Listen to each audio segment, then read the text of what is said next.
Queridos irmãos, nós estamos hoje no nosso 9º episódio da 5ª temporada da série 4 Olhares. Esta série, 4 Olhares, são os 4 olhares dos 4 evangelistas, Mateus, Marcos, Lucas e João, sobre a história de Jesus. Essa última temporada, a 5ª temporada, é sobre paixão e glória, a última semana de Jesus.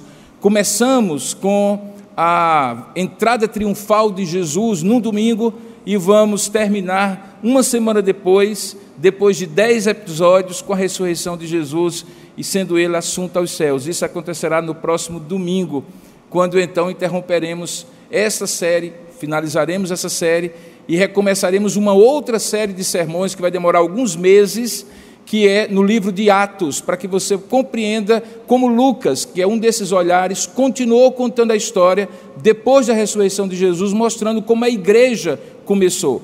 E se você tem interesse de saber como foi que a igreja começou, a igreja de Jesus Cristo, então acompanhe a série sobre Atos, que nós faremos logo em seguida, após o encerramento desta série dos 4 olhares. Eu gostaria de convidar você a abrir a palavra de Deus no Evangelho de João, capítulo 19, porque este episódio, que é o 9º episódio, que fala sobre a crucificação e a morte do Redentor, está descrito, obviamente, nos 4 evangelhos, Mateus, Marcos, Lucas e João.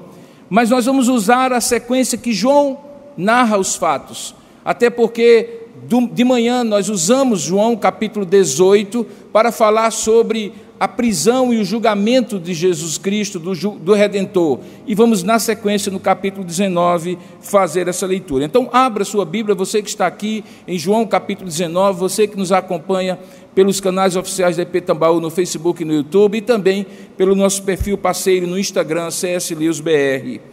Antes de ler, porém, deixe-me falar algumas coisas para você. Você fica aí com a Bíblia aberta ou com o celular em ponto de bala para poder acompanhar a leitura. Dentre os 3 tópicos, os 3 temas, as 3 questões mais polêmicas da ética atual, da ética moderna, 3 questões são fundamentais: a questão do aborto, a questão da eutanásia ou do suicídio assistido ou da morte assistida e a pena de morte. Qualquer livro de ética, qualquer debate ético passa por um desses 3 temas. E particularmente nesses últimos tempos, no Brasil, o tema da pena capital ou da morte como penalidade máxima para algum crime tem sido sempre tocado, sempre revisitado. As posições são bastante claras. Há aqueles que entendem que a pena de morte não deveria existir, porque a vida é dom de Deus e ninguém tem o direito de tirar a vida de ninguém, e consequentemente tirar a vida de alguém seria não matarás, como está lá nos 10 mandamentos. Alguns argumentam que o que eles defendem quando pregam a pena de morte não é que qualquer pessoa esteja autorizado a matar qualquer pessoa, mas que o Estado, investido dessa autoridade dada por Deus, teria o poder de, em nome de Deus, para cessear o mal, numa medida extrema, também tirar a vida de alguém diante de um crime que nós chamamos de crime hediondo, ou um crime que a própria vida humana foi tirada em primeiro lugar. Muitos replicam que o Estado, ao longo da história, cometeu erros, e que muitos foram assassinados com os vários, ou muitos foram mortos com os vários métodos de pena capital, e se descobriu depois que eles eram inocentes, e sendo uma pena terminal, obviamente que não pode voltar atrás, cometer um erro nesse aspecto seria irreversível. Outros fazem uma tréplica na direção de que, apesar disso, o fato de alguém ter morrido não dá o direito de uma pessoa pagar uma pena menor do que a própria morte que ele tirou. E os erros que eventualmente pudessem ser ou viriam a ser cometidos podem ser minimizadas pelos modernos processos de investigação. E aí aqueles que são a favor, contra a pena de morte, têm um quarto argumento, que dizem, mas o fato é que num país como o Brasil, com poucos recursos, e com uma polícia nem sempre treinada para fazer uma investigação forense correta, é muito provável que as pessoas que seriam condenadas à morte de maneira injusta, e normalmente pessoas que de uma situação econômica não privilegiada, de uma determinada raça ou cor de pele. Portanto, o assunto em si, os pontos de vista a favor e contra são variados, e essa polêmica sempre volta à tona com pessoas que se definem por um lado, se definem por outros. Do ponto de vista cristão, alguns entendem que a Bíblia autoriza no Antigo Testamento a pena capital, a pena de morte, que está inclusive consignado no livro, na lei de Moisés, nos livros do Antigo Testamento. E é contra-argumentado o fato de que no Novo Testamento Jesus, se assim entendesse, não teria deixado claro o valor da vida como valor supremo. Portanto, o assunto é muito polêmico, mas de uma coisa você pode ter certeza: é que seja qual for a posição, especialmente daqueles que defendem a pena de morte, eles não defendem que essa pena de morte seja humilhante, dolorosa e produza um sofrimento para além da morte em si. É por isso que existe todo um cuidado, se é que nós poderíamos chamar assim, para que os métodos de execução sejam os menos dolorosos possíveis. Em países como os Estados Unidos, em que a pena de morte é legal em alguns estados, houve uma evolução, de modo que os enforcamentos de outrora foram substituídos por mortes menos dolorosas, com injeção letal, cadeira elétrica e assim por diante.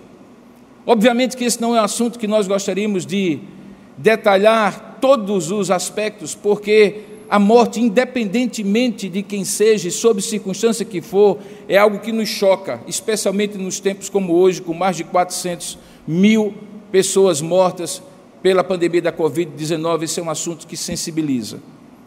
No entanto, por que eu estou trazendo como introdução desse sermão? É porque nós hoje vamos expor a mais vergonhosa, dolorosa, humilhante e cruel morte da história. Se hoje pela manhã eu falei que o julgamento ou os julgamentos de Jesus foram os mais injustos, ilegais e imorais da história, a morte, a crucificação e a morte de Jesus, sem dúvida nenhuma, era para a sua época, e foi na sua época, a morte mais humilhante, mais vergonhosa, mais cruel, mais dolorosa que um ser humano poderia sofrer. E por que eu faço questão de introduzir essa mensagem dessa maneira? Para que você possa compreender ao final desse sermão o que Jesus passou por você. Porque, como eu já vou dizer de cara, ele poderia ter evitado essa morte. Ele não precisaria passar por aquela humilhação. Ele teria poder de evitar aquela dor. E ele não merecia aquela vergonha e humilhação.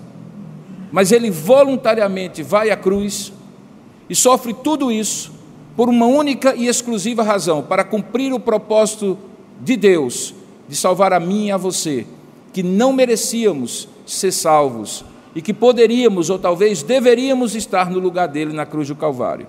Falar da morte de Jesus Cristo, portanto, é uma forma de salientar o seu amor e a sua graça, para além da crueldade, da descrição desse texto que nós vamos ler agora. Portanto, ao final desta mensagem, o meu objetivo é que você possa não apreciar como se fosse um espectador distante de um fato histórico lá no passado, que você já ouviu muitas vezes, mas você possa se envolver do ponto de vista espiritual na compreensão do que significou a morte de Cristo por você, porque eu tenho certeza absoluta que quando alguém compreende esta morte na sua dimensão mais profunda, que é a dimensão da entrega por amor de Jesus para conosco, essa pessoa não pode passar indiferente ou insensível diante de tão grande expressão de amor de Deus para conosco. Então, vamos ao texto de João, capítulo 19, que é um dos textos que descreve essa história da morte, da crucificação e da morte de Jesus Cristo. Nós deixamos hoje pela manhã esse texto no versículo 16 do capítulo 19, dizendo assim: então Pilatos o entregou para ser crucificado. Se encerrava ali o julgamento romano de Jesus, que teve 3 etapas, como eu preguei pela manhã, assim como o julgamento judaico, que também teve 3 etapas anteriores ao julgamento romano. Então, a partir do verso 17 do capítulo 19, no texto de hoje, é lido assim: tomaram eles, significando os soldados, tomaram eles, pois, a Jesus, e ele próprio, carregando a sua cruz, saiu para um lugar fora de Jerusalém, chamado Calvário, Gólgota em hebraico, onde eles o crucificaram, e com ele outros 2, um de cada lado, e Jesus no meio. Pilatos escreveu também um título e o colocou no cimo da cruz, e lá estava escrito: Jesus Nazareno, o Rei dos Judeus. Muitos judeus leram esse título, porque o lugar em que Jesus fora crucificado era perto da cidade, e estava escrito em hebraico, latim e grego. Os principais sacerdotes diziam a Pilatos: não escrevas Rei dos Judeus, e sim que ele disse: sou o Rei dos Judeus. E então respondeu Pilatos: o que escrevi, escrevi. Os soldados, pois, quando crucificaram Jesus, tomaram-lhe as vestes, deixaram-no, portanto, nu na cruz, e fizeram, dividindo aquelas vestes em 4 partes, uma para cada soldado. E pegaram também a túnica que havia sido posta sobre ele. A túnica, porém, era sem costura, toda tecida de alto a baixo. E disseram, pois, uns aos outros: não a rasguemos, mas lancemos sorte, sorteemos para ver a quem caberá esta túnica. E assim, segundo João, se cumpriu a escritura que dizia, a profecia: repartiram entre si as minhas vestes, e sobre a minha túnica lançaram sortes. Salmo 22. Assim, pois, o fizeram os soldados. E junto à cruz estavam a mãe de Jesus e a irmã dela, e Maria, mulher de Clopas, e Maria Madalena.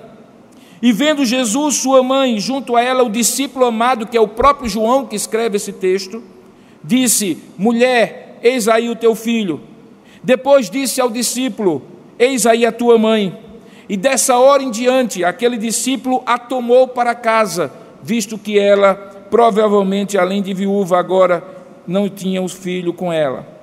Depois, vendo Jesus que tudo já estava consumado, para se cumprir a escritura, disse: eu tenho sede. Estava ali um vaso cheio de vinagre, e eles embeberam de vinagre uma esponja, e fixando-a num caniço de isopo, lhe fizeram chegar à boca. Quando, pois, Jesus tomou o vinagre azedo, disse: está consumado, e inclinando a cabeça, rendeu o espírito. Então os judeus, para que no sábado não ficassem os corpos na cruz, visto como era a preparação, pois era grande o dia daquele sábado, rogaram a Pilatos que se lhes quebrassem as pernas e fossem tirados. Os soldados foram e quebraram as pernas ao primeiro e ao outro que com ele tinham sido crucificados. Chegando-se, porém, a Jesus, como vissem que ele já estava morto, não lhe quebraram as pernas, mas um dos soldados, com uma lança, lhe abriu o lado do esquerdo, e dali saiu sangue e água. Aquele que isto viu, testificou, sendo verdadeiro o seu testemunho, e ele sabe que diz a verdade, para que também vós creais. Isso é João falando de si mesmo. E então ele registra: e isso aconteceu para se cumprir a escritura, e novamente uma profecia do Antigo Testamento, que dizia: nenhum dos seus ossos será quebrado, e outra vez a mesma escritura: e eles verão aquele a quem traspassaram. Que Deus abençoe essa palavra lida e nos dê clareza e iluminação para compreender o significado do que acabamos de ler. Vamos orar juntos. Ó Deus amado e querido Pai, nós oramos agora e te pedimos que o Senhor ilumine a nossa mente, fale ao nosso coração, de tal maneira que a nossa compreensão não seja apenas teórica,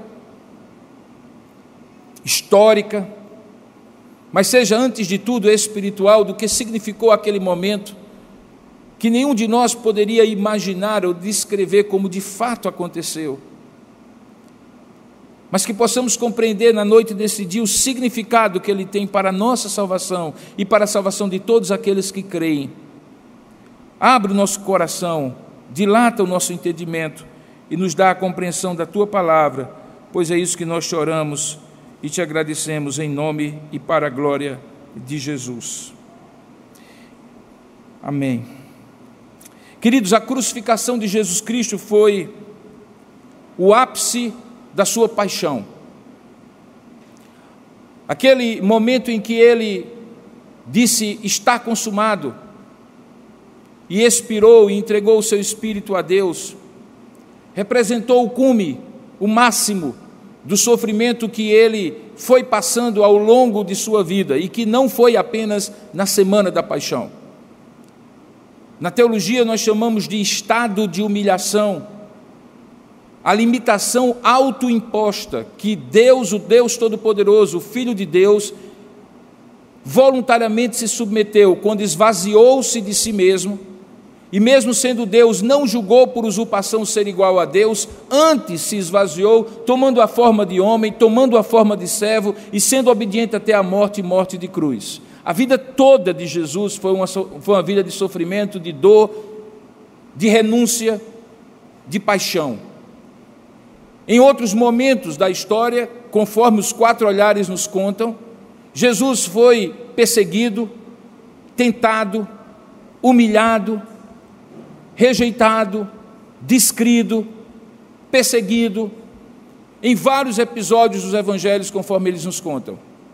Mas isso veio num crescente até aquele momento em que na cruz, depois de ter sido aprisionado,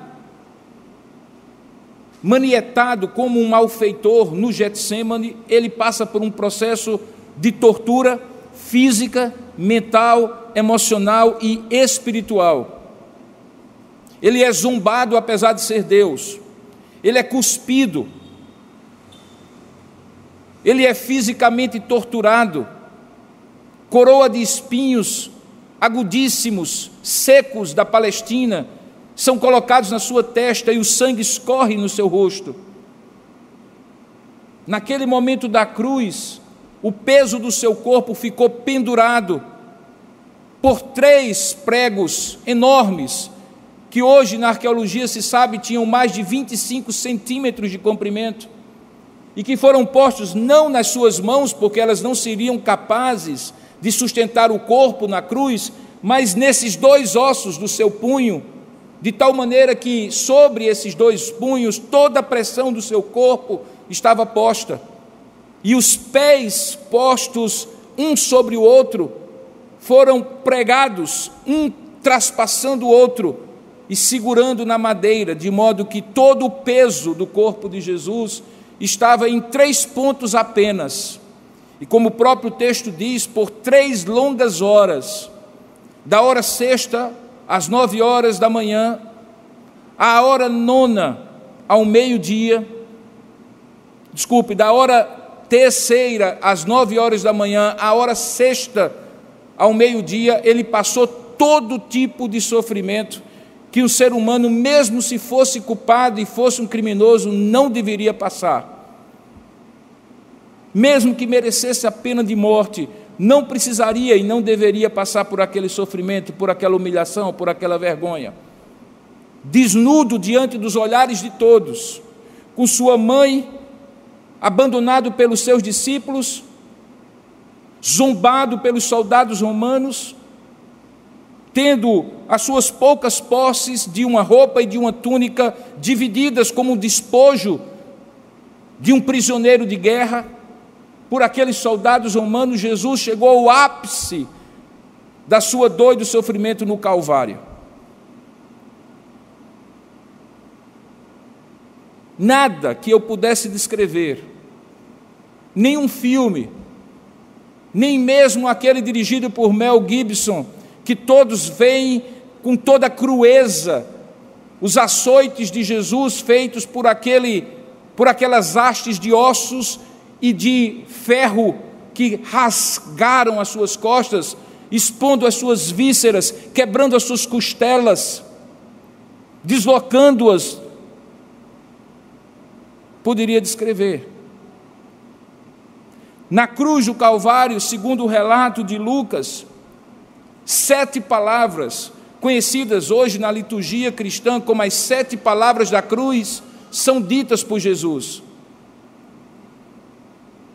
Uma delas dizia: Pai, perdoa-lhes porque não sabem o que fazem, se referindo a uma intercessão de última hora ao próprio Deus, por aqueles que estavam sendo usados como instrumentos, sim, para cumprir um propósito de Deus, mas com toda a crueza, com toda a dor e sofrimento que eles foram capazes de impor a Jesus. Uma outra palavra é a palavra do desamparo e do abandono completo que Jesus sentia naquela hora, quando clama a Deus e diz: Eloi, Eloi, lama sabachthani, Deus meu, por que desamparaste? Que os soldados e os judeus zombam, dizendo que ele estava clamando por Elias, e dão a ele uma espécie de narcótico para que o sofrimento passasse mais ainda, e ele permanecesse com mais dor e sofrimento, para que eles pudessem então zombar mais ainda, quando Elias não aparecesse para salvar Jesus. Como lá em Mateus capítulo 4, quando o diabo tentou Jesus a mostrar o seu poder, na cruz novamente Jesus é tentado, dizendo: salvaste aos outros, porque não salva-te a ti mesmo. Foi não apenas uma morte, irmãos, foi uma sessão contínua de dor, sofrimento e tortura. No texto que nós lemos não fica claro, como fica claro em Lucas capítulo 23, no texto paralelo, que mesmo naquele momento, aqueles 2 malfeitores que estavam uma à sua direita e uma à sua esquerda, fazem um diálogo entre si, quando um deles pergunta: não és tu o Cristo? Salva-te a ti mesmo e nós também. E o outro o repreende dizendo: nem ao menos temes a Deus, estando sob igual sentença, nós, na verdade, com justiça, porque recebemos o castigo que os nossos atos merecem, mas este nenhum mal fez. E então, virando-se para Jesus, este segundo diz: Senhor, lembra-te de mim quando vieres no teu reino. E Jesus lhe responde: hoje mesmo, em verdade te digo, estarás comigo no paraíso. A dor era de Jesus, mas a salvação era agora daquele homem.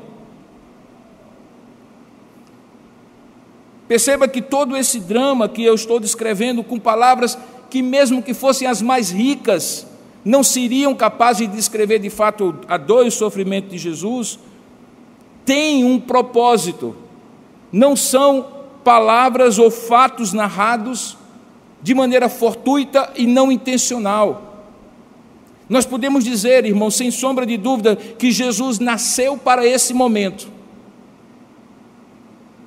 que Jesus nasceu sentenciado à morte pelo decreto de Deus eterno, mas operacionalizado de maneira clara pela acusação falsa de judeus e de romanos, e executada por aqueles soldados impiedosos.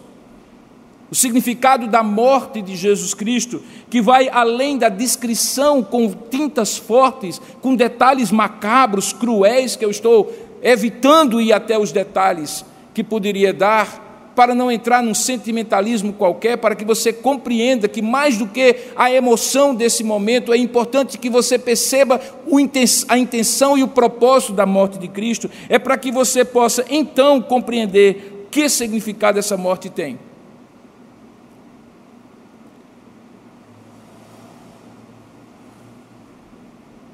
Quando Lucas descreve que já era quase a hora sexta, ou seja, meio-dia, hora do sol mais quente, escureceu-se o sol, e houve trevas sobre toda a terra até a hora nona, 3 horas da tarde.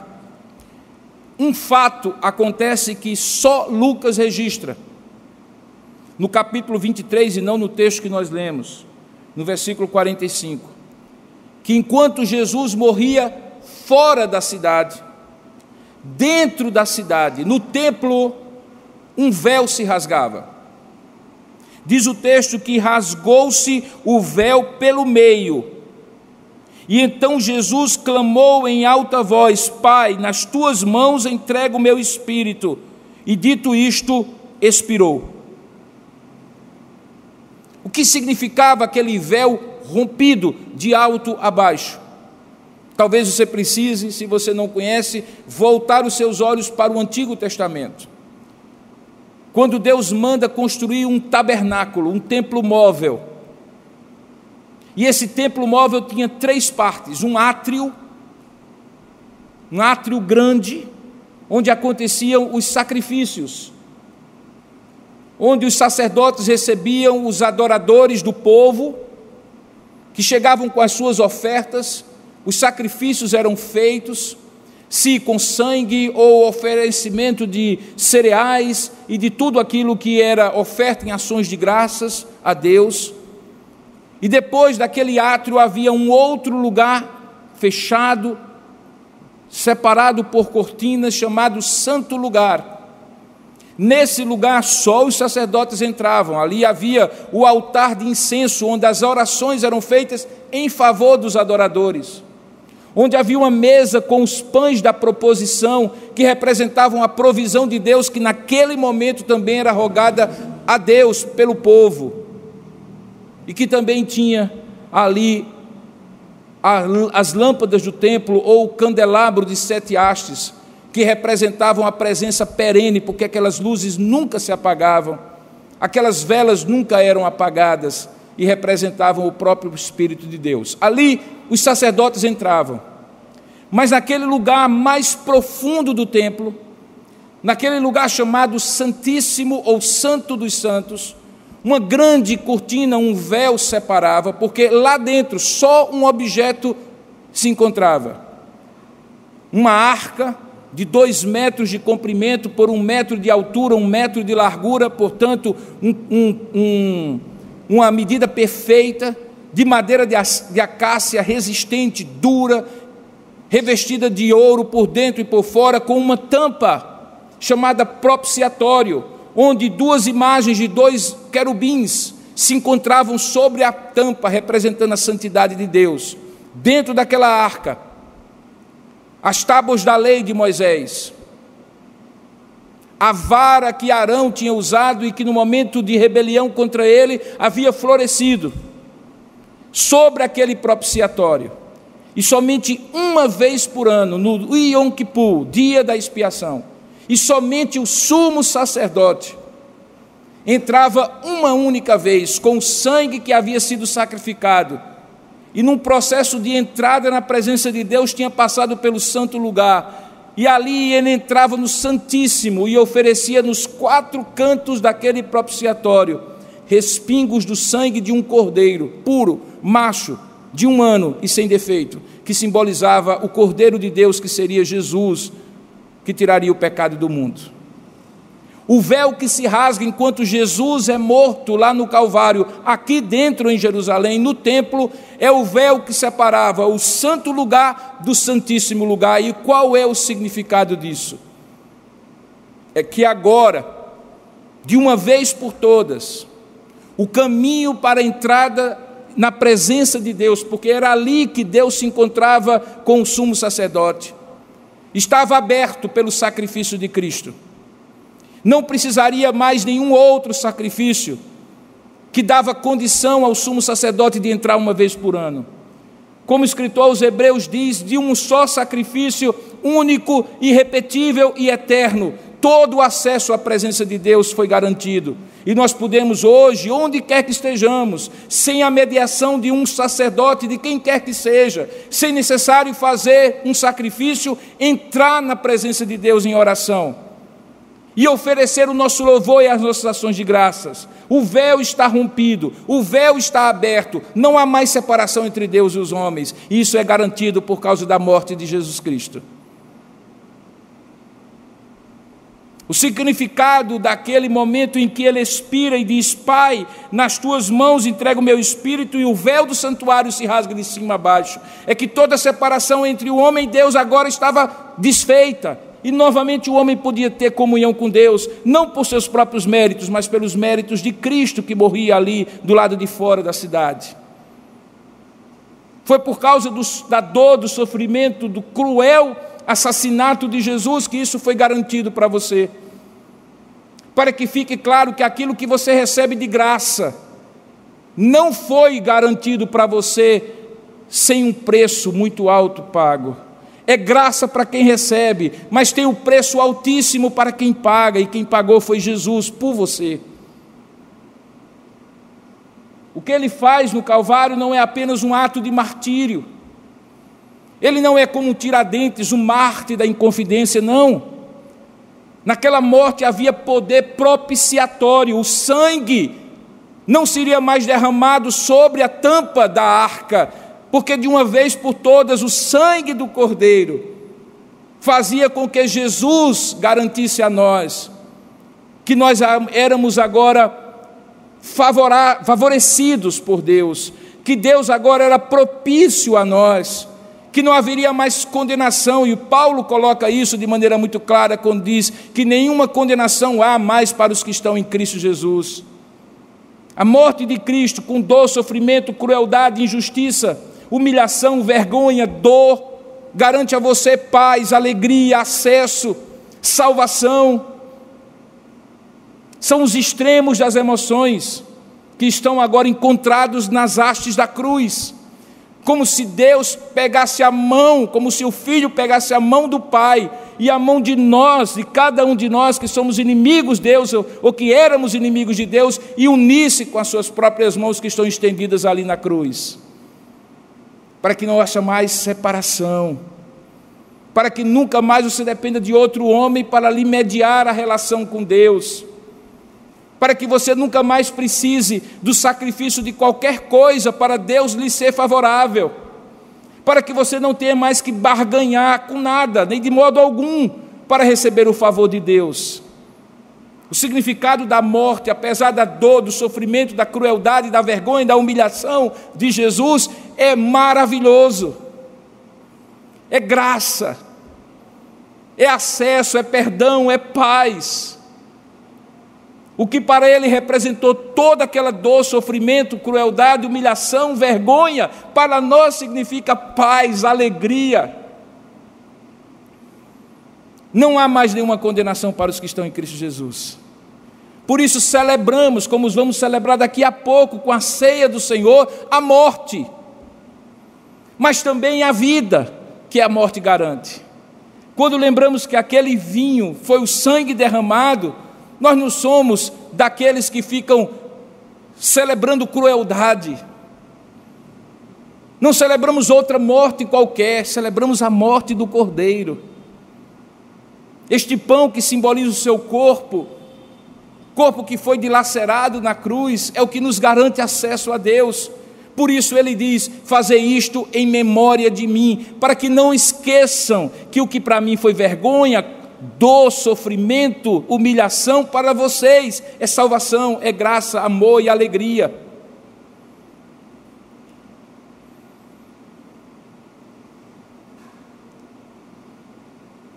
O segundo aspecto do significado da morte de Cristo também está no texto de Lucas, capítulo 23, quando é dito no versículo 47 que o centurião, que era o comandante daquela guarda, que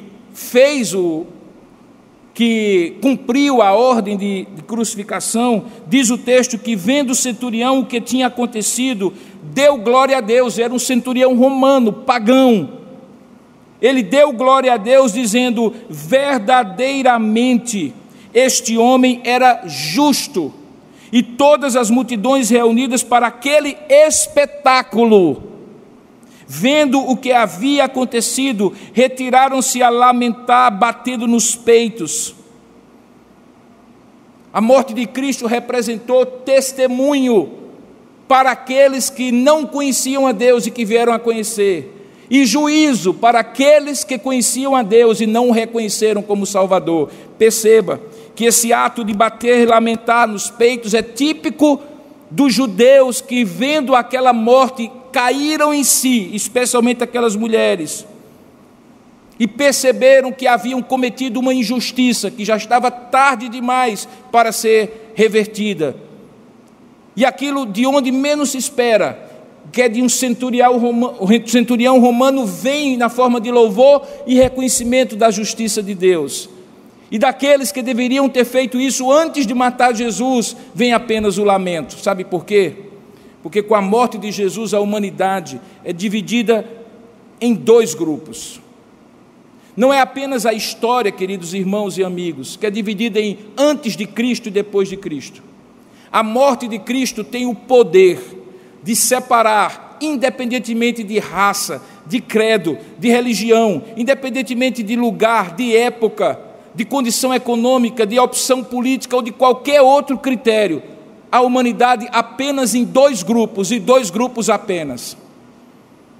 Aqueles que olham para o sacrifício de Cristo e reconhecem o seu poder vicário ou o seu poder substitutório, que ele morreu pelos pecados destes que reconhecem, ou aqueles que mesmo sabendo disso rejeitam, como diz Paulo escrevendo aos Romanos, retém a verdade, porque terão que crer e confessar e se submeter a este Deus, e não o querem, porque querem permanecer na rebeldia do pecado. Veja, a humanidade não é separada entre presbiterianos e não presbiterianos, entre protestantes e não protestantes, entre evangélicos e não evangélicos.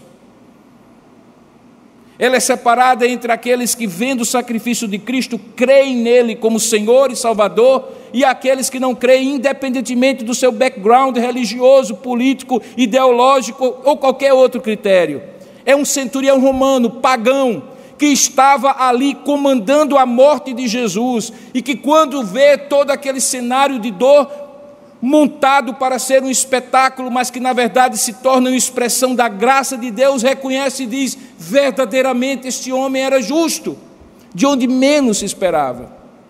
E daqueles que deveriam ter lamentado pelos seus pecados antes de matarem Jesus e evitando eventualmente de fazer aquela injustiça, agora batem nos peitos e lamentam, reconhecendo que agora estavam perdidos, porque haviam cometido aquela atrocidade. Você percebe então como a morte de Cristo tem esse poder de separar as pessoas entre aqueles que creem e aqueles que não creem, independentemente de onde eles vêm. A história desse centurião nunca mais é contada. Os evangelhos não dizem se ele se tornou membro de alguma igreja, sequer se ele se tornou cristão. Mas a morte de Cristo teve o poder de impactá-lo a ponto dele reconhecer que Cristo era justo e que ali havia cometido uma injustiça.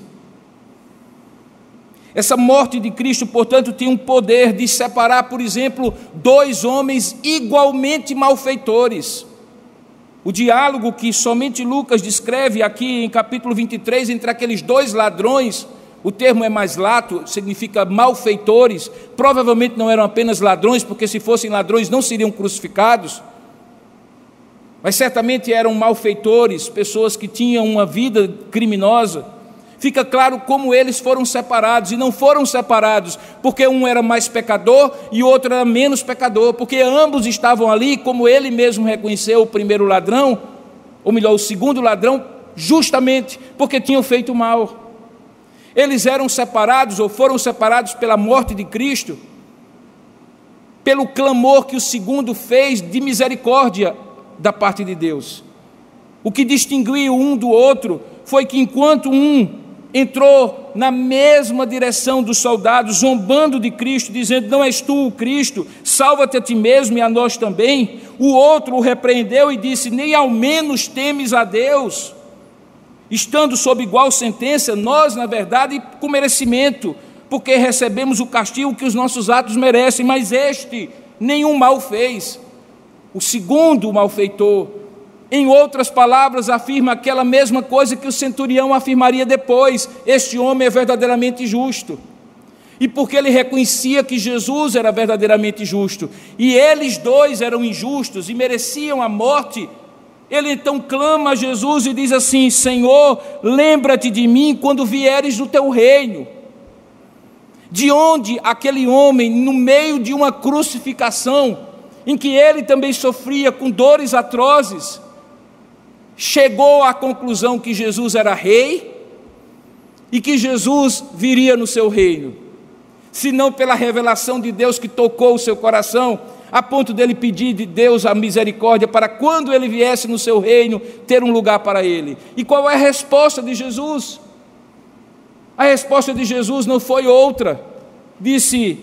Jesus lhe respondeu: em verdade te digo que hoje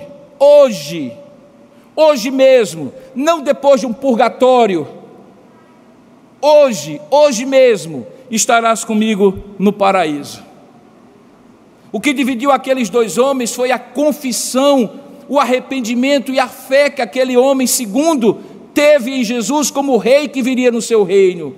A misericórdia que ele clama a Deus por intermédio de Jesus. O que mostra mais uma vez que a humanidade não é separada, mesmo na cruz representada por aqueles dois homens, entre evangélicos e não evangélicos, presbiterianos e não presbiterianos, cristãos e não cristãos, bonzinhos e mauzinhos. Não! Porque todos pecaram e carecem da glória de Deus. O que separa pecadores de pecadores é o reconhecimento de Jesus Cristo como único Senhor e Salvador. É quando alguém, sendo pecador e consciente do seu pecado, diz: Senhor, lembra-te de mim quando vieres no teu reino. Percebe que a morte de Cristo é um divisor de águas, que não é só o seu nascimento que separa a história entre antes dele e depois dele. A sua morte separa salvos e não salvos, e os salvos na sua morte são os mais improváveis. É um centurião romano, é um malfeitor na cruz, e aqueles que teoricamente seriam salvos por terem toda a aliança, a promessa do povo da aliança, ficam ao léu, ficam rejeitados, sob o juízo de Deus, batendo nos peitos e lamentando pela crueldade cometida contra Jesus. Mas há um terceiro personagem que também mostra essa divisão, e ele é conhecido como Simão Cirineu. A história dele está descrita nos evangelhos. Aquela cruz, que normalmente era apenas uma madeira a princípio, horizontal, onde as mãos do condenado eram a princípio amarradas, e ele tinha que levar aquele madeiro, porque a haste vertical normalmente já estava no lugar da crucificação, era reaproveitada de outras mortes, daquele lugar macabro chamado Gólgota, o Monte da Caveira. Pesava entre 20 a 25 quilos, algo que eu ou qualquer outra pessoa aqui talvez consiga levar por alguns metros, se não tiver passado a noite toda apanhando, se não tiver passado a noite toda com fome, com sede, sendo torturado por soldados impiedosos. Jesus estava profundamente debilitado física e emocionalmente. Às vezes a gente tende a olhar para Jesus como um super-homem que finge que está doendo, que finge que está chorando, que finge que está sofrendo. Não! Ele efetivamente passou por aquilo que eu e você passaríamos, nas nossas limitações físicas e emocionais diante de um cenário como aquele. Então, no meio do caminho, diz o texto, enquanto eles estavam passando, ou ele estava passando naquilo que ficou conhecido como a Via Dolorosa, as estações da Via Dolorosa, que ainda hoje em Jerusalém você pode fazer o provável caminho por onde ele passou, havia um homem, Simão, que estava ali, teoricamente, por absoluta coincidência. Diz o texto em Lucas capítulo 23, verso 26, que ele vinha do campo. Ele não tinha vindo para assistir à morte de Jesus. Ele não era discípulo de Jesus. Ele não estava ali com o propósito de participar daquela cena, de ser o coadjuvante que ele foi no momento último de Jesus. Diz o texto que ele vinha do campo.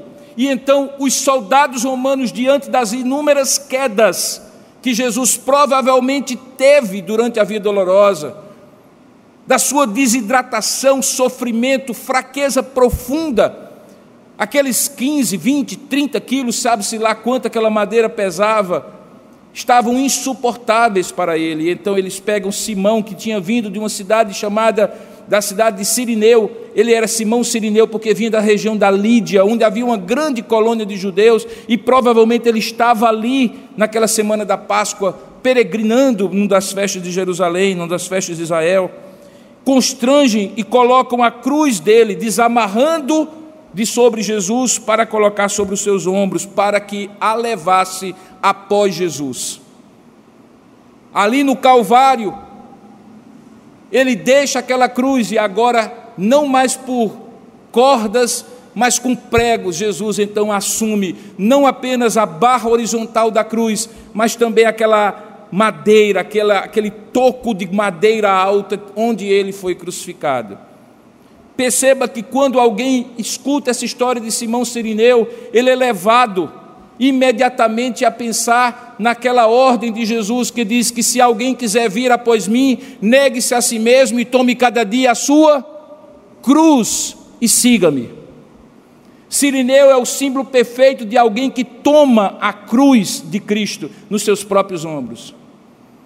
E como é a melhor interpretação do texto? É que a cruz não é aquele mulherengo do seu marido, não é aquela mulher chata da sua esposa, não é aquele filho problemático que você tem em casa, não é aquelas contas que você tem que pagar na segunda-feira. Cruz não são os problemas que nós temos na vida e que temos que carregar a nossa cruz, como tradicionalmente se interpreta o texto. Não, cruz é identificação. Cruz é quando eu estou junto com Cristo, compartilhando com Ele da cruz dEle, do sofrimento dEle, da compreensão do que aquilo significava. Por isso Paulo, escrevendo aos Gálatas, no capítulo 2, verso 20, diz assim: vivo não mais eu, mas Cristo vive em mim, estou crucificado com Cristo. Vivo não mais eu, mas Cristo vive em mim. Estar crucificado com Cristo. Tomar cada dia a sua cruz significa: eu sou cristão, para que todos saibam.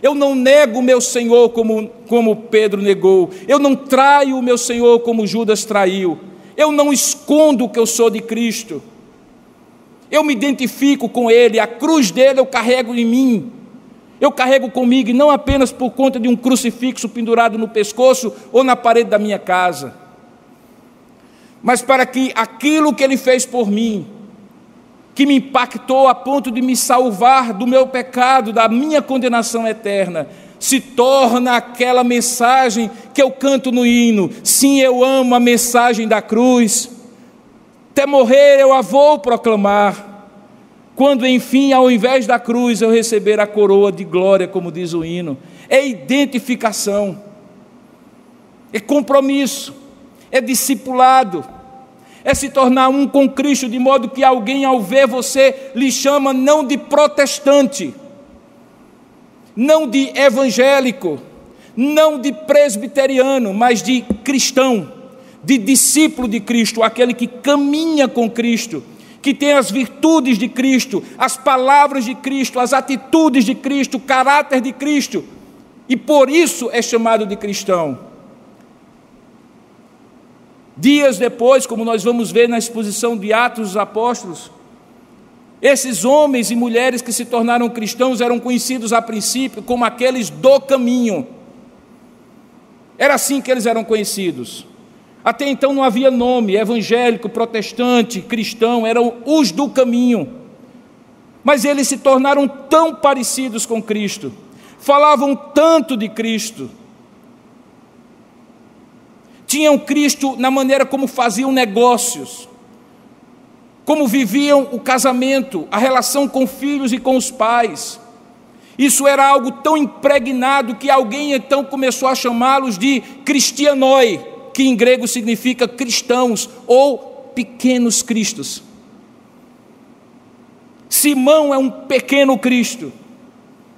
Não porque ele salva alguém, não porque ele é o Redentor, mas porque ele se identificou com Cristo, a ponto de alguém dizer: a cruz de Cristo Simão levou, Simão Cirineu. Na morte de Cristo, no caminho da via dolorosa, eu sou chamado a me identificar com aquela cruz. Em países onde o cristianismo não é prevalente, as pessoas olham no pescoço umas das outras, e se eventualmente alguém está levando um crucifixo, diz assim: você é cristão? Se alguém faz o sinal da cruz em lugares onde não há o cristianismo, alguns dizem assim: você é cristão? Mas numa sociedade em que você já nasce cristão, você é batizado como cristão, porque você recebe nomes cristãos, é tradicionalmente cristão, é nominalmente cristão, mesmo quando é protestante, porque criou-se na igreja, seus pais o levaram para a igreja, o que é que distingue você como cristão? O seu compromisso de levar a cruz como Simão Cirineu levou no caminho do Calvário. E levar a cruz significa: os valores de Cristo são meus valores, a missão de Cristo é a minha missão, a redenção de Cristo é a minha salvação, a minha vida é a vida de Cristo em mim, vivo não mais eu, mas Cristo vive em mim, e a vida que agora vivo na carne, vivo na fé, no Filho de Deus, que me amou e a si mesmo se entregou por mim.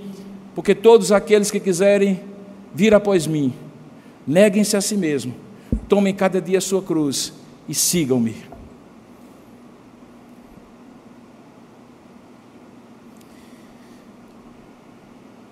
Se eu pregar mais um pouco, eu prego o sermão domingo que vem. Então eu vou parar por aqui. Porque no próximo domingo nós veremos que esse não é o momento final da história de Jesus. E talvez aqui esteja a coisa mais gloriosa do Evangelho. Jesus nasceu e nós celebramos isso no Natal. Jesus morreu por nós e nós celebramos isso na Páscoa. Mas a vida de Jesus, diferentemente de qualquer outra vida, de qualquer outro grande vulto da história, não é a vida de alguém que nasce e morre de maneira extraordinária, com uma vida no meio extraordinária, mas é de alguém que nasce para morrer e morre para viver de novo. E nós vamos então falar da ressurreição como o final dessa semana da paixão e da glória. E nós vamos ver que só aqueles, presta bem atenção nisso, que se identificam com Jesus na morte, se identificarão com Cristo na ressurreição. E o que significará isso ficará mais claro no próximo domingo. Por ora, entenda isso, que Jesus separa na sua morte a humanidade em duas partes, não necessariamente iguais, porque a porta é estreita, o caminho é estreito e são poucos os que entram por essa porta, enquanto que a porta é larga e o caminho é largo, e são muitos que passam por essa porta larga e nesse caminho largo, e o destino é distinto. Um é a bem-aventurança, outro é a condenação eterna. Embora essas duas metades não sejam de fato metades, mas dois grupos diferentes, o que determina é essencialmente como eu vejo a morte de Cristo, como eu creio no significado que esta morte tem para mim. Se ela é um fato histórico, que eu celebro uma vez por ano, e somente uma vez por ano, como um fato histórico, eu posso estar na condição de alguém que tenha toda a possibilidade de ser salvo por Cristo, mas acaba sendo condenado, porque tendo todo o conhecimento e toda a oportunidade de se identificar com Cristo, prefere não fazê-lo. É um juízo mais severo o que aguarda uma pessoa assim, do que aquele que nada sabe sobre Cristo, porque nós somos responsabilizados pelo que sabemos, pelas oportunidades que temos, por aquilo que Deus tem como propósito para nós. Que você seja como o segundo ladrão, pecador, mas um pecador arrependido. Que você seja como aquele centurião romano, que talvez não tenha tido a oportunidade, como eu também não tive, de ser criado no Evangelho, mas em algum momento olhou para Jesus e disse: verdadeiramente Ele é justo. Que você seja como um Simão Cirineu, que não se envergonhe de tomar a cruz nos seus ombros e se identificar com Cristo. Se você assim fizer, a morte de Cristo terá o significado na sua vida para o qual Deus destinou que ela tivesse. Eu oro para que Deus aplique ao seu coração essa palavra. Uma vez uma pessoa me perguntou algo, e disse assim, na pergunta: pastor, por que o senhor nunca faz apelos? Bom, primeiro, não é nunca. De vez em quando eu convido as pessoas, apelos não, eu convido as pessoas a manifestarem publicamente a sua fé, sempre que Deus orienta para fazê-lo. Segundo, não se trata de apelar a alguém para que uma resposta emocional, no momento, seja dada, porque ninguém é salvo em Cristo porque levanta a mão dizendo que quer ser salvo. Mas principalmente, eu deixo você com a exposição da palavra e confiando que o Espírito de Deus, que convence o homem do pecado, do juízo e da justiça, é muito mais persuasivo do que eu para falar o seu coração, para convencer o seu coração de qual é o significado que você está dando à morte de Cristo e qual é o significado que você deve dar se quiser salvação. E é isso que eu gostaria de fazer agora. Eu vejo pessoas aqui que eu vi e tenho visto anos e anos aqui nessa igreja. Algumas das pessoas estão nos assistindo também. Um dia, queridos irmãos e amigos, quando esse Cristo voltar, tudo aquilo que nós ouvimos dele e todas as oportunidades que nós tivemos para nos comprometer com ele serão pesadas e medidas. E ninguém será salvo ou deixado para não ser salvo simplesmente porque é membro desta igreja, frequentou regularmente um culto, se autodenominou cristão, protestante ou presbiteriano. Naquele dia em que o juízo profundo de Deus, verdadeiro, perscrutador do coração humano, pesar onde esteve o seu coração durante a vida toda em relação a Cristo, ele será o juiz de cada um de nós. A Bíblia diz que aqueles que se comprometem a Cristo têm em Cristo um grande e insubstituível e insuperável advogado da nossa salvação. Ele que dirá naquele dia do juízo: é verdade, ele merecia, mas eu morri por ele na cruz. Se você tiver essa convicção, você vai viver de acordo com esta convicção. E então alguém olhará para você no trabalho, na família, na vizinhança e dirá: aquele ali é um cristão. Como ficou claro que alguns viram em Jesus a justiça de Deus, conforme nós expomos. Curva a sua cabeça por um instante, reflita sobre essas verdades por alguns minutos, tanto você que está aqui, como você que está nos assistindo, participando à distância. Coloque sua vida diante de Deus.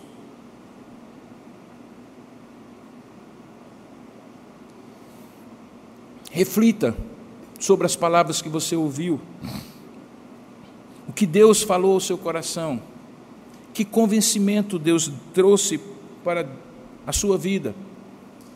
E numa oração entre você e Deus, aí onde você está, diga a Deus o que significou a morte de Cristo para você e particularmente nessa noite, quando ela foi novamente exposta a você. Vamos orar juntos? Ó Deus amado, que história, Senhor, é essa? Que história é essa, Senhor? Tão cruenta, tão dolorosa, tão sofrida, tão injusta e ao mesmo tempo tão gloriosa, tão abençoadora, tão maravilhosa. Que história é essa, Senhor, de paixão e glória na pessoa do Teu Filho Jesus. Ó Deus, nos guarda, Senhor, de tomar essa história como somente mais uma história e de, acostumados a ouvi-la, não entendermos o significado profundo da morte do Teu Filho no Calvário. Antes, pelo contrário, Senhor, nos alcança com a Tua graça, abrindo os nossos olhos para compreender como esta morte pode nos impactar, transformar, salvar a nossa vida. Eu te rogo, ó Deus, que isso que foi exposto, foi pregado, seja usado pelo Teu Espírito com poder e graça, para convencer corações em dúvida, para firmar corações confusos, para alcançar corações rebeldes, para corrigir corações desobedientes,